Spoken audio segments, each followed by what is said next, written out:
So just recently, we actually had a pretty big project. It's our youth mental health project, where we surveyed Fairview Middle School and Gonzales High School youth to see how they were coping with the whole COVID transition, with being home, and how are you feeling? Are you feeling lonely? Who do you talk to? What responsibilities do you take on now? And stuff like that. And so we actually did this in partnership with CSUMB. One of the professors said that she would help us, and she brought on 2 students that helped us make presentations, go over the data. We did a lot of data analysis.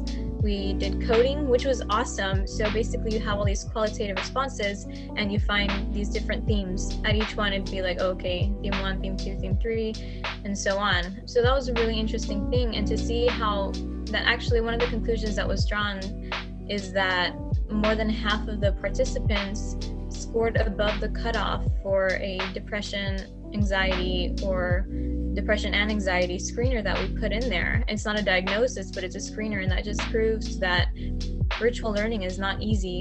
And being in the Gonzales Youth Council and being involved in that project is amazing, because it really brings to attention the fact that this virtual learning is a super hard transition, and all of our mental health has really taken a toll.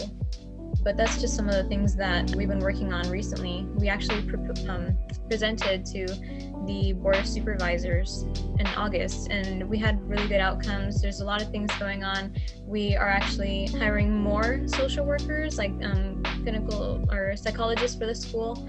I guess there's one between the city and the school that they are co-funding. And so a lot of things have been happening since then. That's awesome. And I want to come back to that, because I think that idea of distance learning and COVID and how that affected students, I think we can talk about when we talk about our own experience with last year.